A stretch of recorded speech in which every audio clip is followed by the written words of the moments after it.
Todo mundo vendo minha tela, ok? Aham. Beleza, então. Consegui. Rapaz, eu tô impressionado. Eu também. 17 17 cabeças. alunos. Gente, é o milagre da arguição, né? É o milagre Aham. da arguição oral. Foi Ah, efetivo, hein? Efetivo. Professor, essa aula no último horário foi sacanagem com você. que é? Essa aula no último horário foi sacanagem com você. Eu não sei se é o meu fone que tá Não, ela tá ruim. falando baixinho também. Ah, É, que é o último. o microfone tá ruim. É porque, Ah, tipo, a aula e no último horário foi sacanagem com você. pois é, né? Pois é. Não, hoje 19 alunos, acho que é o recorde do início da pandemia até agora. Aí sim, hein? De março do ano passado até hoje, o recorde está sendo hoje. Estou impressionado. Não, Tipo, para você Impressionado. prova ver que é oral os não faz. piores horários. Última aula da sexta-feira ainda. Nossa, eu fiquei, não É, acredito. concordo contigo. Realmente, realmente. Ó, 20 cabeças? Não, mentira. Não. Não pode ser. Rapaz, eu tô aqui só 20. orgulho. Vai dar só prova oral, né? Até o final do ano. Só prova oral. Nossa senhora, nunca mais dou Davi, prova. não dá ideia não, pelo amor de Querido, Deus. Nunca mais dou prova sem ser oral, pelo amor de Deus. Vamos lá. Brincadeiras à parte aí. A um 18 do 8, retomando aqui, beleza? O Davi, aquele documento anterior eu já te mandei, não já? documento anterior. Dessa aula aí, a outra aula. Hum, Essa aqui, ó, de evidências de evolução. deixa eu conferir aqui. Você me mandaria um PDF disso aí? Isso, isso. Não, você não me mandou ainda não. Tá, então eu encaminho os dois aqui de uma vez. Tranquilo. Ok? E eles? Fala aí, Josué, beleza? Já marcou prova oral? Sim, pô. Quando? Em breve. NZ. Esteja pronto. E vai ser surpresa, entendeu? Ah, então a Ah, gente tá. chegar na aula assim, falar, oi, Eu vou. prova. Nossa, Oi, profa, melhora alô. a cada momento. Cada momento. Eu vou escolher, e detalhe, vai ser individual, tá? Vou abrir um Meet à parte, aí vocês vão entrar no Meet um de cada vez, entendeu? Com a câmera aberta. É lógico, com a câmera aberta. Mas também assim, mesmo que for com a câmera fechada, não tem problema não, porque Sim. tem que ser ali, na lata, entendeu? Discutiu, falou, pá, tem que ser assim. Aí sim. Bom, galera, Morte. então olha só. A gente então nós falamos então, né, de Lamarck, aquilo que dele estava correto, né, que era a questão da adaptação biológica, e dos dois pressupostos que viraram leis, né, do lamarquismo, a lei do uso e desuso e a lei da hereditariedade de caracteres adquiridos. E aí nós vimos que esses dois estavam equivocados, né? Aham. Aí volta a insistir, lembrando que nada se sabia sobre essa questão de DNA, de gene, nada disso, ok? Depois falamos de Darwin, fizemos um breve histórico aí de quem foi Darwin, o que ele fez, que ele percorreu o mundo aí no navio, recolhendo espécimes ao longo do mundo todo, mas foi em Galápagos que ele teve o insight, né? Foi em Galápagos que ele pegou, observando essas populações de dentilhões, é que ele percebeu que o meio influenciava diretamente o fenótipo da população, baseado nos recursos, né, que ele oferecia. Então, daí o termo que ele foi utilizado para seleção natural, que na prática é a aptidão, desculpa, é a seleção daqueles caracteres que tornam o indivíduo mais apto àquelas condições específicas. Então, esse foi o nosso papo aí na última aula. Eu contei a historinha de que ele demorou 2 décadas praticamente para publicar seu trabalho, visto que naquela época ele teria um problema, ele sabia que ele teria esse problema muito sério em relação à religião, né? A igreja naquela época era um Estado em si, né? Então era uma força muito poderosa e que obviamente se sentiria ameaçada por Darwin. Por quê? Porque, querendo ou não, a teoria evolucionista explicada à luz de Darwin, ela literalmente nos tira de uma condição de espécie preferida para um mero fruto do acaso. E isso, sem dúvida, geraria um impacto na igreja, né? Comentei com vocês, então, que ele foi apresentado a um outro cara, um pesquisador mais jovem, chamado de Wallace, que tinha chegado 20 anos depois às mesmas conclusões de Darwin. Então, quando é publicado, Darwin é apresentado a ele, né, conhece o trabalho de Wallace, e eles resolvem fazer uma publicação em conjunto.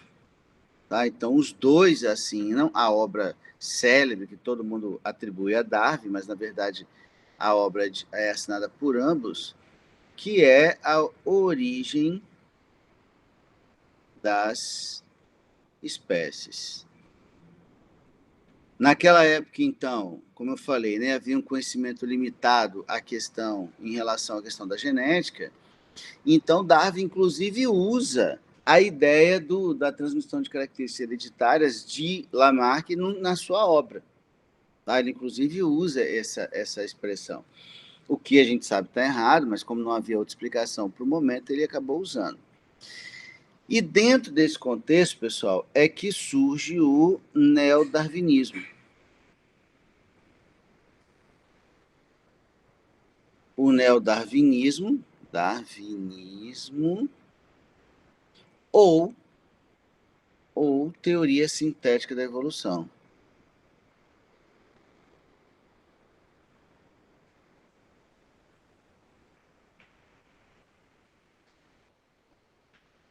Ou teoria sintética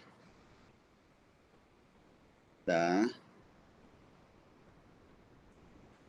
evolução. Beleza? Então, o que é o neodarwinismo, terceiro ano? O neodarwinismo é o darwinismo com as lacunas preenchidas, né, com aqueles conhecimentos moleculares que até então, na época de Darwin, não existiam, trazidas aqui para complementar a obra. Então, na prática, o neodarwinismo ele se baseia nos pressupostos. Ele se baseia nos pressupostos de Darwin. Só um segundinho. Que são quais, pessoal? Pressuposto de Darwin, no caso, seleção natural? Isso, mas para a seleção natural existir, ela tem que estar escolhendo o melhor, correto? O melhor, entre aspas, aí. E esse melhor, se você tem um melhor do que o outro, quer dizer que eles são diferentes. Sim. Certo? Então, o pressuposto de Darwin é que havia uma variabilidade dentro das populações. Sim. Uma variabilidade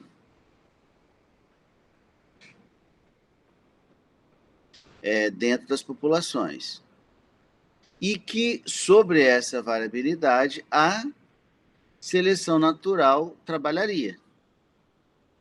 Né? Que é o segundo, digamos assim, o segundo pressuposto aí. Ok. Beleza. Só que agora, pessoal, dava para explicar de onde vinha essa variabilidade, que foi a diferença que o neodarwinismo fez, né? Acrescentou essas informações. Essa variabilidade, ela vem principalmente de onde, pessoal? Como?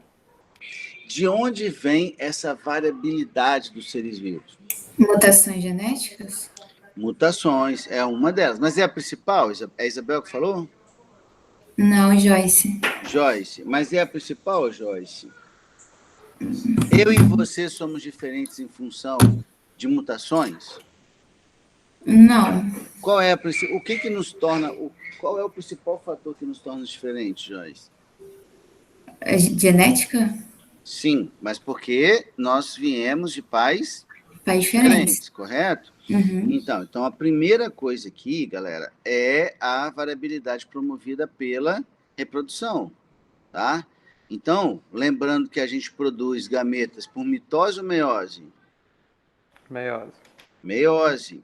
E na meiose, que é uma divisão reducional, a gente tem uma segregação independente.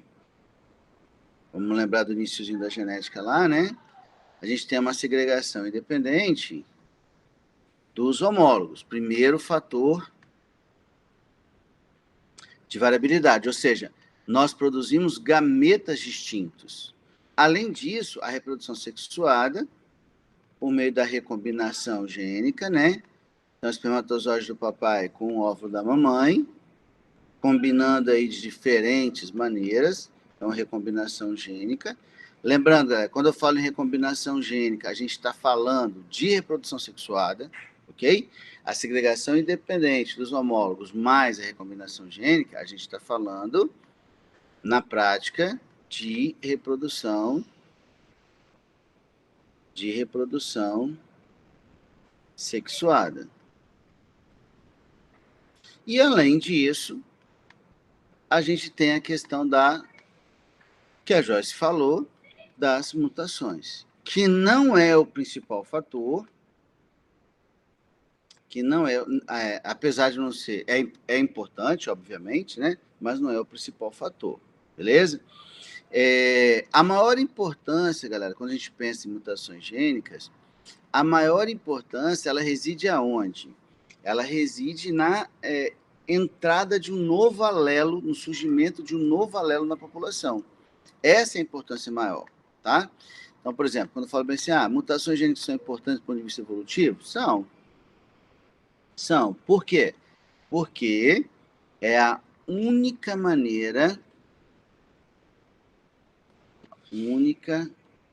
forma de um novo alelo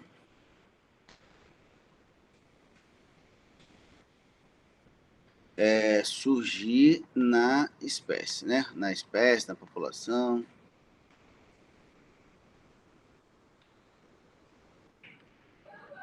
Até aqui, tranquilo? Ok. Beleza. Porém, galera, uma vez que a gente sabe disso, aí cabe aqui uma observação, tá? Qual é a observação? Bom, a seleção natural é o principal fator evolutivo, mas não é o único, ok? É o principal fator evolutivo, mas não é o único. Então, na verdade, existem outros fatores evolutivos, uns nós já citamos aqui, e outros não citamos aqui. Então, a gente vai acrescentar aqui, ó. Quais foram os que nós citamos? Nós citamos a seleção natural,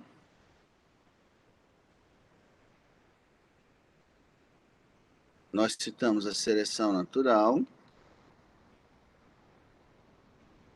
nós citamos a recombinação,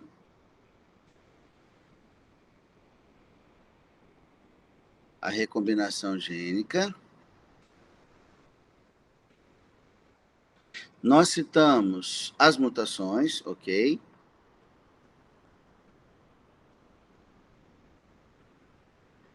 Vamos acrescentar aqui as mutações, beleza. Mas a gente também pode citar outros fenômenos, como por exemplo, a deriva gênica ou deriva genética.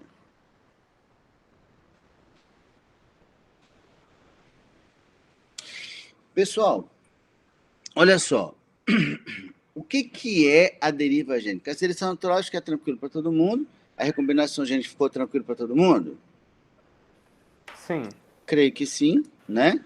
As mutações também. também. Lembrando que a gente está falando de mutação gênica, né? E a gente entende por mutação gênica alteração na sequência de bases, ok?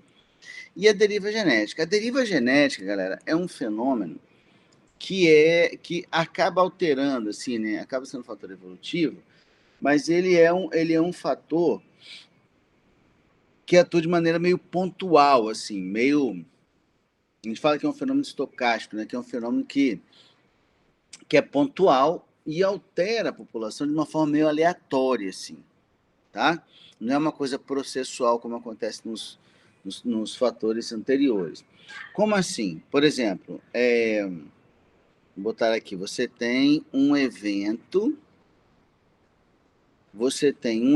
aleatório que acaba determinando aí modificações dentro de uma população. Por exemplo, assim, vou imaginar o seguinte, a título de exemplo mesmo, tá? Vou imaginar que eu tenho uma área onde há um vulcão, que não está naquele momento em atividade. Beleza? No pé desse vulcão, eu tenho lá uma florestinha, por exemplo. Então tem aqui uma florestinha, e como o vulcão não está ativo, né? Então a vegetação pôde se instalar aqui sem problemas e tal. Aí eu tenho uma vegetação aqui. E essa vegetação vai manter aí várias populações, né? De animais que vivem aqui, de seus recursos, etc. e tal. Aí, vamos imaginar a seguinte situação. Vou imaginar assim a seguinte situação. Eu tenho uma dada população que vive nesse lugar, ok? E cujos indivíduos apresentam diferentes características. Obviamente, né? Aquelas características que os diferem entre si. Beleza. Aí eu vou fazer assim, ó. Alguns indivíduos, vou mostrar que tem um fenótipo bolinha. Então, cada bolinha marrom é um indivíduo, beleza? Que vive nessa população aqui, nessa florestinha. Vocês estão me ouvindo, estão? Tamo. Beleza, então tá aqui. Mas eu também tenho outros fenótipos, por exemplo, triângulo, beleza? Por exemplo, triângulo e, por exemplo, quadrado.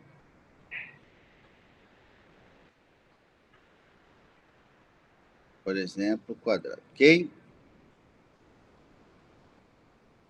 Tá aí. Aí, olha só. Se a gente der uma olhada aqui, quantas bolinhas eu fiz, galera? 9. Me ajuda a contar aí. Quantas? 9. 9. Quantos triângulos eu fiz? 4. 4. E quantos quadradinhos eu fiz? 4 também. 4 também. Beleza. Então, a minha proporção fenotípica dessa população é essa aqui, 9 para 4 para 4. Beleza? Aí, do nada, me rola uma erupção. Aí você tem aquele fluxo, né? Piroclástico, aqueles gases muito quentes, blá, blá, blá, blá, blá, blá.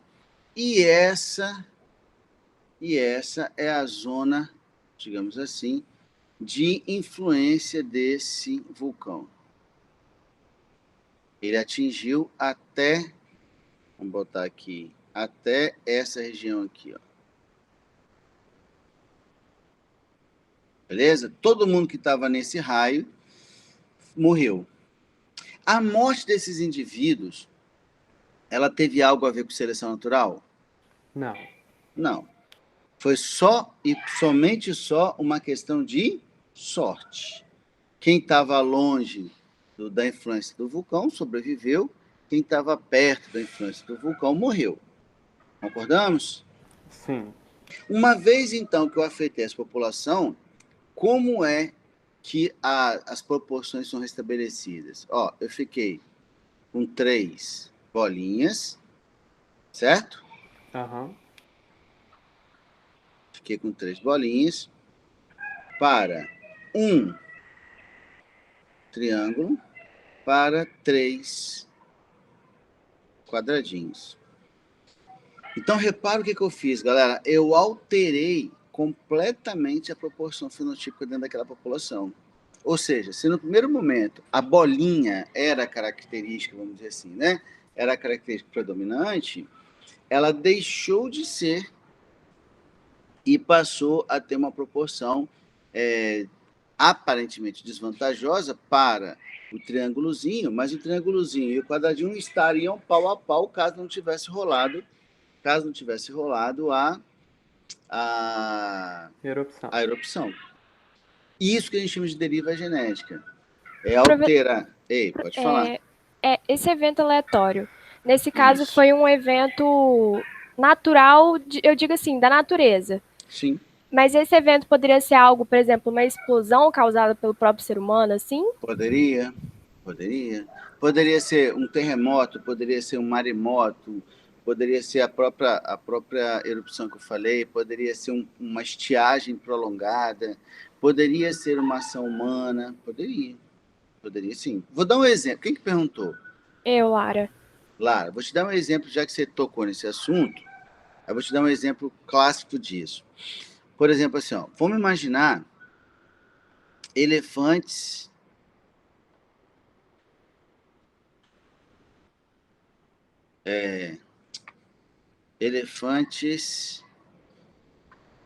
africanos. Elefantes africanos, pessoal, eles são muito visados por caçadores ilegais por conta de quem? Acho que é Do marfim? Marfim. Isso aí. E o que é o marfim? O que é marfim? Você forçou a amizade, deixa eu ver. Não, o que você está chamando de marfim num elefante? Marfim é com M, não? Os chifres? Eu não sei se São, sei lá, as presas, os dentes, eu não sei o que é aquilo também. Dente, é isso aí, é dente. Marfim é dente de tubarão. Dente de tubarão. É dente de elefante. O marfim que eu vejo lá é um dente, tá? Que o animal usa como um atrativo sexual, para intimidação de competidores, né, com outros machos, etc. e tal. E aí, galera, o animal era muito caçado por conta do marfim. Sabe o que aconteceu? Né? Essa população reduziu principalmente os machos, né? Os elefantes machos, que esses marfins grandes estão nos machos, tá? Reduziu a população de elefantes machos com presas grandes, com marfim desenvolvido, né? Porque pensa bem, se o marfim ele é um atributo do macho para afastar possíveis rivais e para atrair fêmea, quanto maior, melhor. Concordamos? Só que aí os caçadores também preferiam esses animais para serem abatidos. Então a população de elefantes de marfim grande começou a diminuir, enquanto que a população de elefantes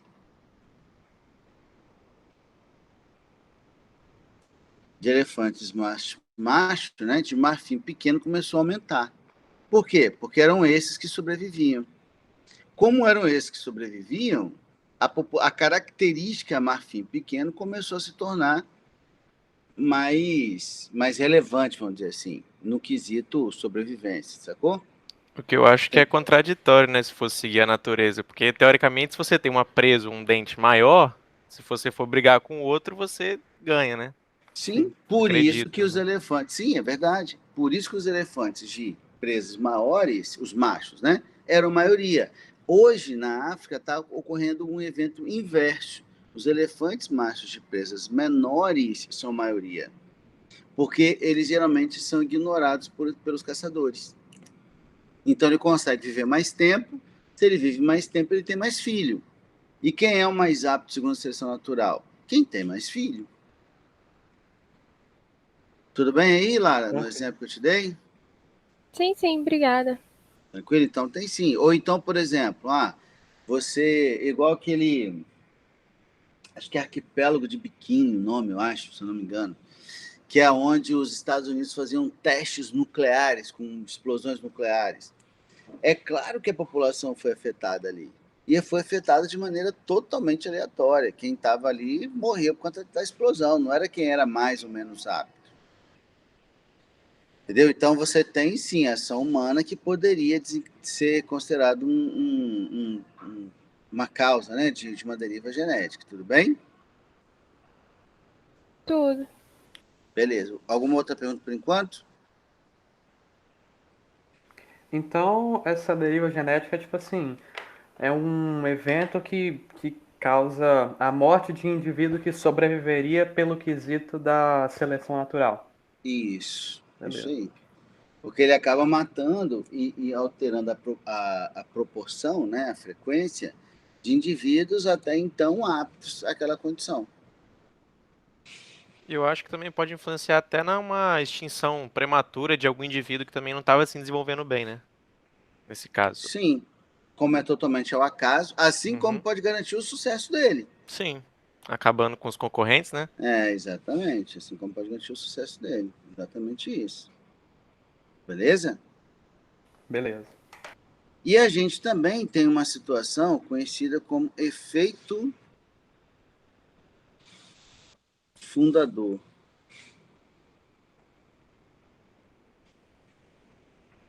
Efeito fundador. Esse efeito fundador, galera, ele tem uma relação, principalmente em ambientes mais isolados, com menor frequência de migrações, essas coisas assim. Por exemplo, se você... Vamos pegar um exemplo aqui, só para entender isso melhor. Vamos supor o seguinte. Eu tenho aqui a região litorânea, tá? Vamos supor que aqui é a região litorânea, é continente.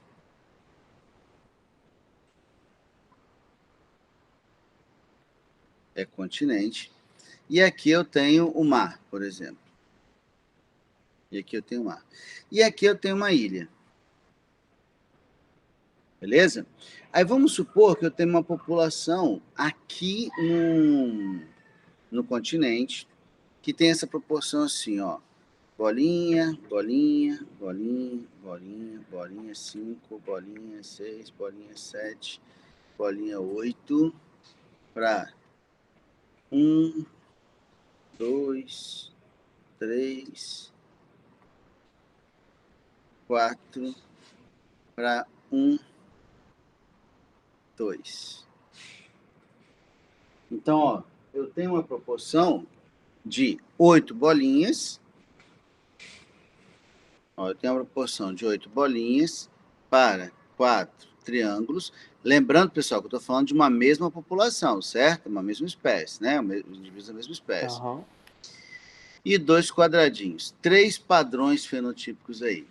Aí, vamos supor que houve um processo de migração de parte dessa população para a ilha. Para essa ilha aqui. Tá? Aí eu pergunto para vocês, alguma coisa me garante que os indivíduos vão migrar na mesma proporção que eles se encontravam na sua população original? Não. Não, absolutamente não. Tá? Então eu posso ter para cá indivíduos migrando numa proporção completamente distinta. Eu posso ter, sei lá, 2 bolinhas para 2 triângulos, para 2 quadrados, e manter uma proporção fenotípica, totalmente diferente da população original. Fazendo sentido, pessoal, que eu estou falando?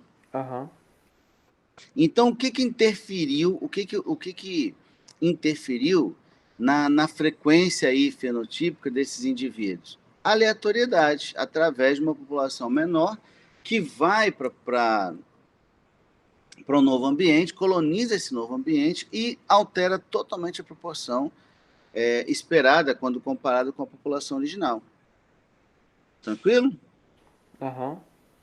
Perguntinhas? Então, repare que a gente tem vários eventos evolutivos que podem provocar alteração nas populações. Beleza? Professor, Sim. você pode só falar de novo rapidinho o que seria o efeito fundador? É o que você falou aí agora? Isso Ah, aí. tá. É o que eu falei aqui agora. Por exemplo, eu tinha uma população que tinha uma proporção ali de 8 bolinhas para 4 triângulos para 2 quadradinhos. Quando você tem uma migração, nada me garante que essa proporção vai migrar, né? Que a migração vai ocorrer na mesma proporção. E isso faz com que a população nova daquela mesma espécie mantenha um padrão completamente distinto da população original. Entendi. Belezinha? Beleza. Show. Que é o que a gente vê muito em populações humanas, né? Você pega uma população brasileira, por exemplo, que ela depende que o resultado do nosso padrão fenotípico, essa diversidade que a gente tem no Brasil, está relacionada com quais grupos migraram em que momento da história. Em que quantidade também, né? Em que quantidade também.